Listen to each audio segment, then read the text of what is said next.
Hi, this is Old Dad at Old Dad Discovers. It's been a long time since I've come back to update you on my fantasy football teams, so I thought I would do that today. This is the day before week 8.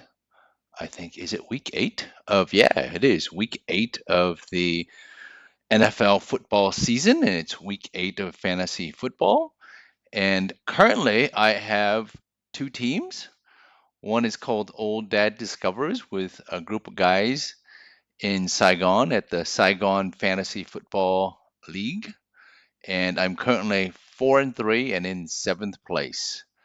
So, not too good, but not too bad.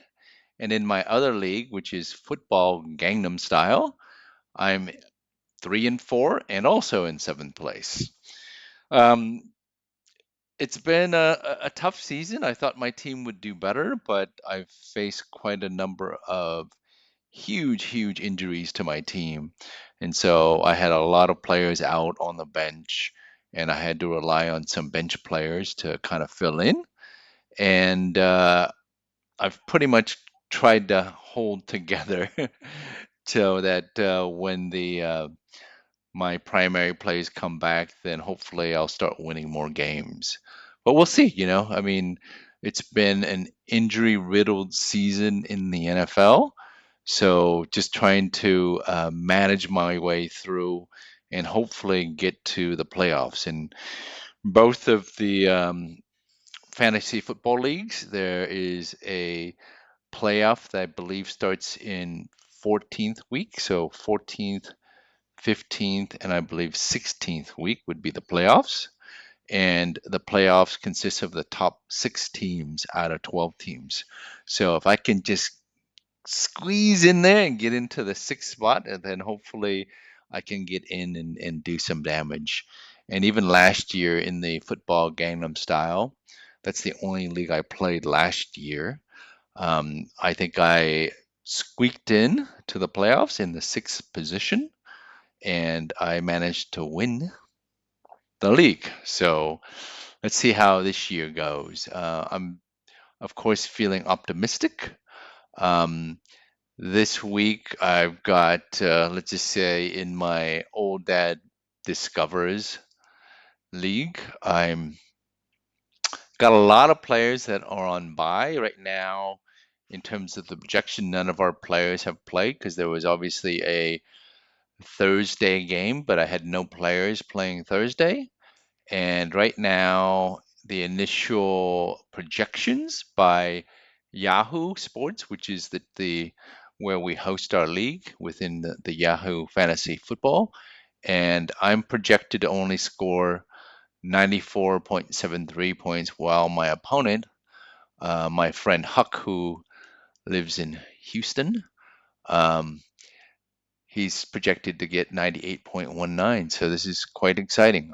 So I'm a 47% underdog in this game. And as you can see here, this is my team. I've got one player that's questionable, so we'll have to see if, last minute before the game start, which here in Vietnam, it would be at basically midnight on Sunday night, whereas the games obviously in the US either start at 10 a.m. or 1 p.m. Um, in America. So 10 a.m. West Coast and 1 p.m. East Coast. Okay. So as you can see, when we look at my bench players, I've got one player who's already played. I didn't play him because he played on the Thursday night, but he didn't score a whole lot of points. But I've got one running back, Travis Etienne on bye, Kenneth Walker on bye, Brock Purdy who's hurt. The Detroit defense is also on bye. They've been quite good to me in the last couple of weeks, and so I'm keeping them on the bench. And then I've got Omarion Hampton, who is a rookie running back, but God, he's been injured for the last 3 weeks, and he's currently on injured reserve. So you see, I'm barely getting by with players this week, and hopefully Drake London, who's questionable, will be able to play. And right now they're saying that he's questionable ahead of Sunday's game. So with a hip injury, so I'll have to find out before midnight if he's playing. If not, I've got to make a quick decision. I've got to obviously bench him because he's a star player, and see what I do to somehow get another replacement player on the team, but without obviously dropping any of the players on by because I like them and I think that they'll be good in the next couple of weeks. So I don't necessarily want to drop them. So I have to figure out what I will do if that's the case. Could might have to resort to desperate measures, and I don't want to do that. So we'll see. We'll see. I'm 4-3, and hopefully I can pull off another victory and stay in contention in this particular league. Again, I'm in seventh place at the moment. So if I want to make the playoffs, I've got to get up to at least the sixth spot. So right now I'm in seventh, and it's been a fun league so far. So in my other league,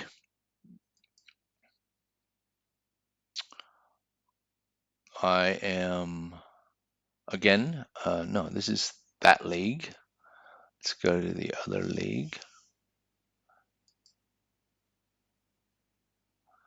Oh, still the same league. Overview. Yeah, this is my other league where I'm also in seventh place. But look, I'm playing the top team who's 7-0, who's got a perfect record, and his projected points is 220, while mine is only 201. But so far, the one player that I've played, he did really well. It seemed like his one player also performed beyond expectations. So we'll see. We'll duke it out, and we'll see if I can give him his first loss of the season. This team is fairly healthy so far. I've still got one a tight end, the Brock Bowers, who's was top tight end last year for the Las Vegas Raiders, and he's been out since I think week 2. And then same thing with Ricky Pearsall, the wide receiver for the San Francisco 49ers, my home team, my favorite team, San Francisco 49ers. He's been out for a couple of weeks. So hopefully maybe next week I'll be able to get him back and score some points for me. And then I've got a bunch of kind of backup running backs, hopefully some of them will, get a chance, an opportunity to perform.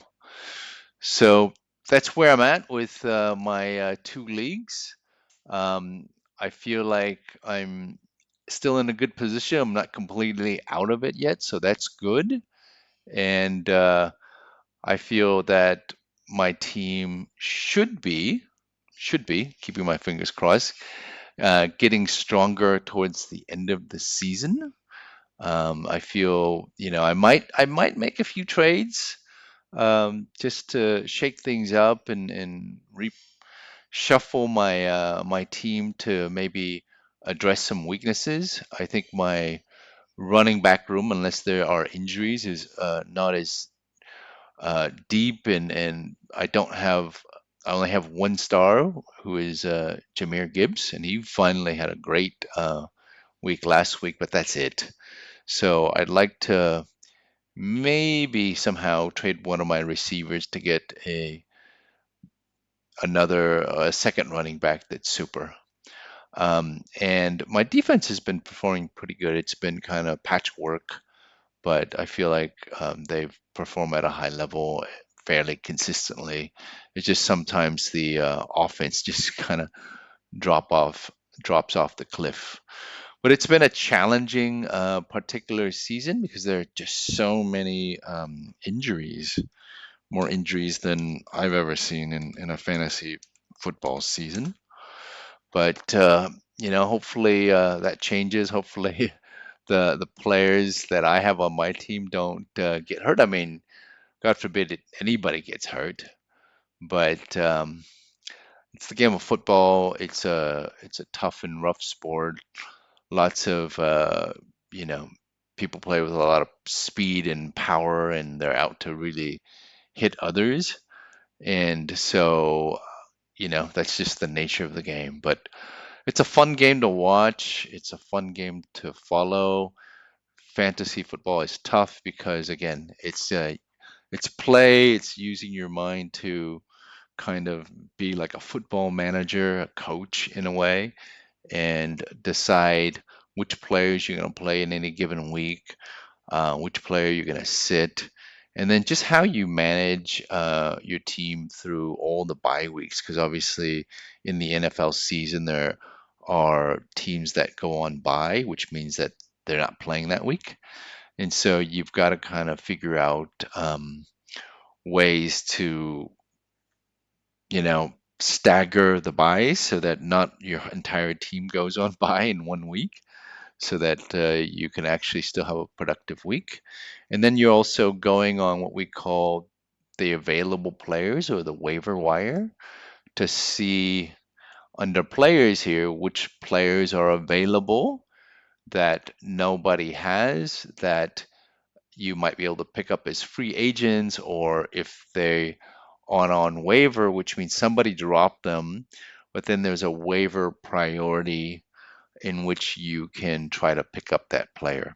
In one of my leagues is that way. In the other league, we actually have a budget. So we have to manage a budget that we can spend on players.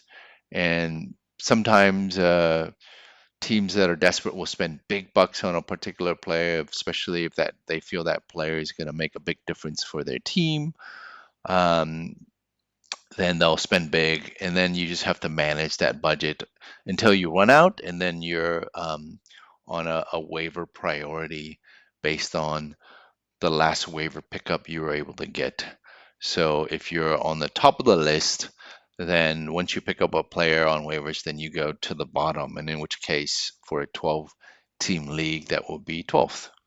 So anybody who still has a little bit of budget or what we call fab, then they can always use that fab to override the waiver priority. So they have first dibs, and whoever, obviously puts in the most money will get that player. So again, it's very strategic. You're always having to look at ahead at the playoffs and when your players go on by so that you can pick up players that can kind of fill holes in your roster. And so I'm middle of the pack now, considering all of the injuries that I've kind of faced in both leagues. For me to be still in striking distance is good. I could have been a little better. There was in both of the leagues, I lost like one game. I think it might have been week 5, I think, where in both leagues I lost by 1 point, which was which was very painful. One was I mismanaged. I had the winning combination set, for my roster that week, and last minute before game day or game time, I switched players, and the player I switched to did not produce as many points, unfortunately. So sometimes you can't overthink, and you just gotta stick with your guns. Or go with a hunch. Sometimes you don't know which quite wins out, but that's what makes it so exciting. And the nice thing about it is the guys, we get to talk a lot of smack. We get to connect with each other, which is cool because nowadays, with us so busy with our lives and our jobs, and for me in particular with my PhD studies, I'm pretty much at my desk and at home and not going out too much and drinking. Um, and then, yeah, so this kind of gives me a short break and just connection with some friends. But yeah, this coming up, the next couple of months, probably all the way until April or no, March, I'll pretty much have my head down to focus on writing my dissertation. So I'll fill you in, when I get a chance. I think I'm gonna do a walk and talk with one of the members of the league who also works at the university that I teach at, RMIT, and we'll do a little walk and talk and talk a little bit about our teams, our fantasy football teams, but also our favorite teams who are rivals. So I'm a San Francisco 49er fan, and he is a dreaded Seattle Seahawks fan. So I'm sure there'll be a lot to talk about. Okay, so that was just to give you a quick update. Please like and subscribe to the channel, Old Dad Discovers, and also continue to follow this league. And hopefully, again, I'll do another report on where my team is at in the following weeks, and I'll keep you posted so that hopefully you guys can root me on or give me some advice on how to get to the playoffs and win the championship again. Okay? Thank you for watching. Don't forget to like, subscribe, and share. Old Dad Discovers.